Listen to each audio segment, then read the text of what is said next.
মানসবাবু, আপনার এই পরাজয়ের কারণ কি মনে হচ্ছে আপনার?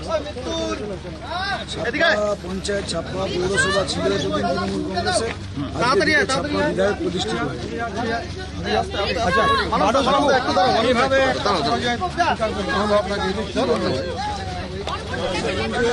কংগ্রেসের ছাপ্পা পঞ্চায়েত ছাপ্পা পৌরসভা ছিল, আজকের থেকে ছাপ্পা বিধায়ক প্রতিষ্ঠিত হল।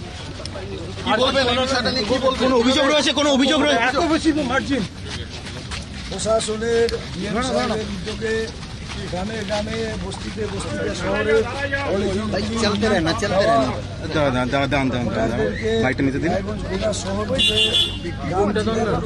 ভোট কেন্দ্রে যেতে না দেওয়া,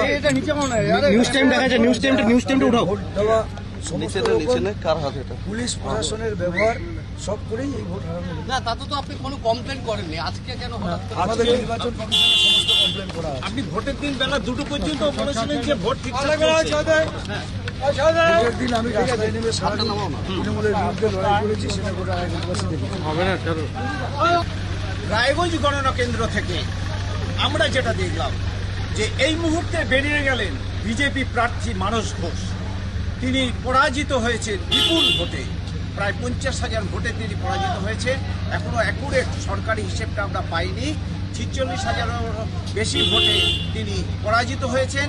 তিনি এইমাত্র যেটা অভিযোগ করলেন, যদিও ভোটের দিন তিনি বলেছিলেন যে ভোট ঠিকঠাকই হচ্ছে, অথচ আজকে উনি বলছেন যে পঞ্চায়েতে যা হয়েছে, পুরসভায় যা হয়েছে, সেভাবে ছাপ্পা ভোটের মাধ্যমে তৃণমূল জয়লাভ করেছে। এই উক্তি তিনি করছেন মানস ঘোষ মহাশয়, যিনি বিজেপির প্রার্থী ছিলেন। এই অবস্থায় তিনি পরাজিত হয়েছেন। তিনি বলেছেন যে পুলিশ প্রশাসন এবং সরকারি প্রশাসন তা বিজেপির বিরুদ্ধে কাজ করেছে, তৃণমূলের পক্ষে কাজ করেছে, করে এইভাবে তৃণমূল প্রার্থীকে জিতিয়ে দেওয়া হয়েছে।